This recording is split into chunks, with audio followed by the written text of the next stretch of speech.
And I felt like, okay, there's a life beyond this haircut. What business is it of yours where I'm from? Friendo? Hello, I am Javier Bardem. I filmed in amazing locations. Let's see if I remember them.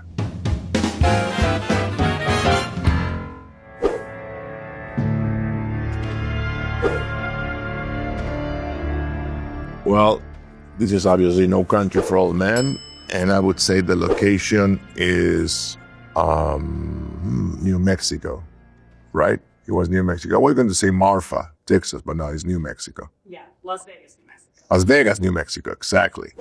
Yeah, great moment, great scene. How much? 69, see? And the gas? It was my first true American movie with a whole American crew that only speak English, and that's like almost 19 years ago. So for me, I felt very isolated, and I guess that translated into the character that I play, which is a very isolated person from the world, detached from the world. When you see that a person like that character is used to walk this landscape, and somehow you really have to reflect that in his behavior, because he belongs to that land, and that land is within him. So of course it has a special direct effect in his way of moving, speaking, hearing, listening, acting. New Mexico, it was the first and last time I've been there. Not because I didn't want to come back, it's because life didn't take me back there. They took me to this beautiful spa in the nature whose name I don't remember, but it was very spectacular. And it was one of those days that I felt like relief of the character in some ways. Like I was with Josh Brolin, who I adore, and some other people from the crew, and I felt like, okay, there's a life beyond this haircut. What business is it of yours where I'm from? Friendo?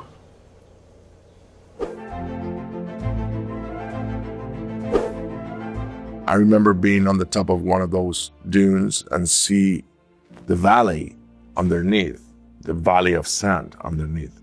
And it was humongous. It was like a sea of sand. It was absolutely spectacular.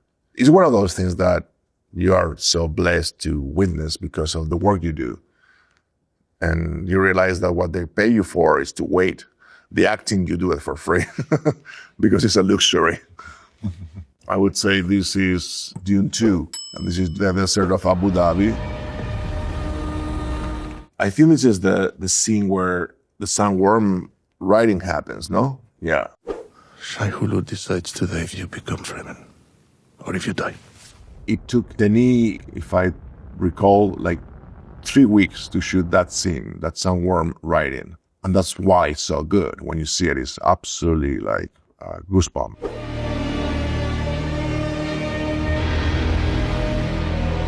On my side, I just have to witness it happening. And of course, we didn't have a sandworm being right in front of our eyes. It was just a tennis ball going like that.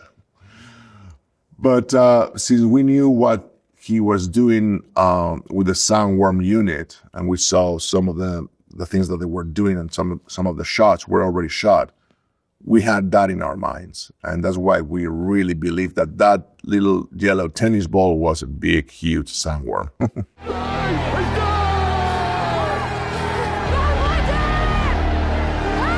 Abu Dhabi is fun for the kids. So that's the place my kids wants to visit because they have tons of parks to go to, and the Ferrari World and the Dubai nearby. And they were in that location, and we had lots of fun doing crazy things on the dunes. Like I won't do that because I'm very clumsy, and also I have an insurance policy. I cannot harm myself when I'm shooting, but they will do like slides through the dunes, and that was fun to watch. They had the greatest time.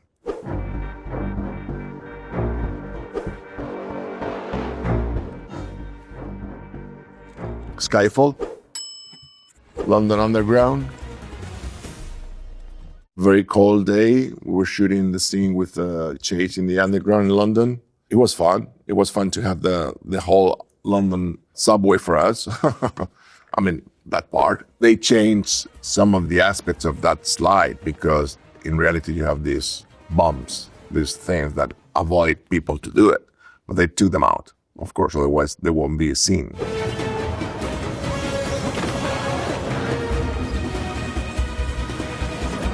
Was that in any way a childhood fantasy of yours? No, it was very uncomfortable to do.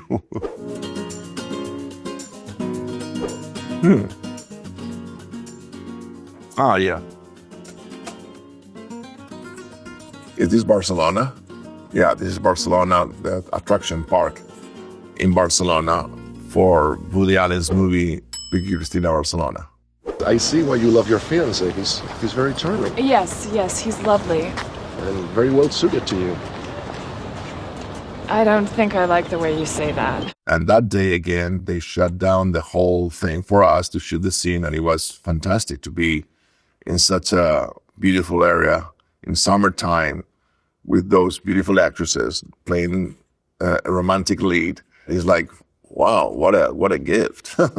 It was fun. And Barcelona is an amazing city, as we all know. And the view of the ocean and of Barcelona from this park, it's one to see for sure. It's a must if you go there to go here to this area. The way that movie was shot, it was very fast. He does one take. We were, as an average, shooting like 5 hours per day, no more than that. The rest of the time he was playing the clarinet. And it was summertime in Barcelona, which means it was packed. It was a city packed of tourists. But also it had this magic flavor to it of summer, Spain, the coast, the sea. And it was a celebration of what it means to be in the Mediterranean coast. I've always seen this movie as a big, nice, intelligent, smart, funny joke about prototypes.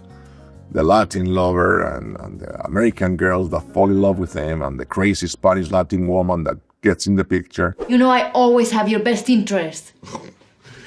Well, not when you try to kill me. That. Yeah, that small detail, yes. And that's what it is. And underneath that, there is a criticism about all these prototypes that we put in our heads. But some people, I guess, especially in Spain, took the movie like literally, and they thought that we were making a portrait of Spain. That's not what it was. It was a big, smart, funny joke about prototypes. And it worked pretty well, I think. Well, that's home. That's the Retiro Park in Madrid. All my childhood and part of my youth have been here, right in this spot, around this area. This is the pond. And lately I took Conan O'Brien to row a boat with me. That was fun. He came to Spain and we did this episode of Conan Must Go and we had a blast. How much I love that guy. He's so funny. He's so smart and intelligent and generous, and he's really a genius. Is it Javier Bardem? Is it Bardem? Yeah, I was forced to be here. I would have loved to take him home and to be at home and give him a meal and cook for him and do that, but we weren't on a schedule. It was really extraordinary.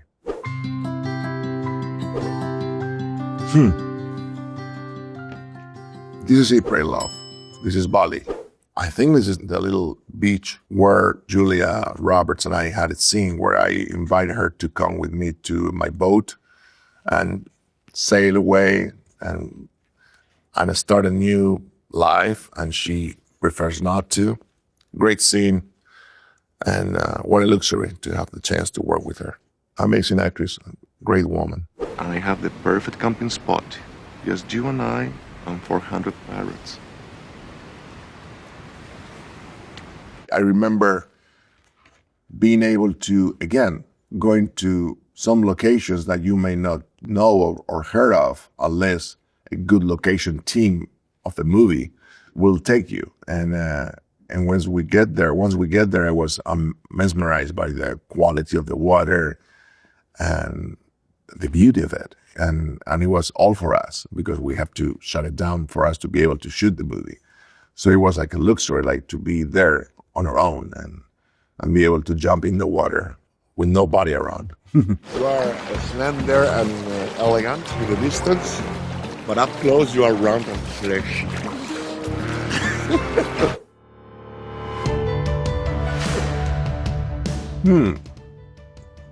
Let me guess. What is this? This is India, no? No? It's not the Taj Mahal? What is it? I don't recall. What is it? You have to help me with this. I don't recall. This is from F1. This is Abu Dhabi. Oh, wow. This is Abu Dhabi. Okay. I'm offering you an open seat in Formula One. The only place you could say, if you win, you are the absolute best. Shooting in Abu Dhabi in the city instead of the desert for Dune was a different experience because we were all immersed in the racetrack and it was all about the racing week and being in the race. And we couldn't see much of what it was out of the racetrack, but the energy that involved for all the crew and the team and to be so awake and alert about what we have to accomplish in the movie while they were actually doing the race. It was very, very high adrenaline high because we have to really do our takes, our shots in a very short period of time and do it well because we cannot do different takes. We cannot go back and redo it. So it was a very energetic moment of focus and teamwork. I love that. You plus him, boom, I got a team. The end of the movie and where we shoot the end of the race competition in Abu Dhabi, that's by far the moment where I felt absolutely taken by the craziness of what we were doing because we accomplished it. And it was also the wrap for the film. They've made it. We've been able to really belong to the F1 world and be really inside the kitchen along with them. And not only that, but we can also share the podium with the real drivers. It was crazy. All of that while the fireworks were exploding and the people were cheering up. It was a day to remember for sure. I have heard that you do not like driving yourself. It's not that I don't like driving. It's like I barely drive. Yeah. I mean, I can take a car from here to there, but no more than that. Did the movie change that for you? Was there any moment where you... No, it made it worse. Like, like those guys go way too fast for me. I mean, no, not interested in that. Well, I did it. How do you think I did it? I don't know. I tried my best guessing all these locations.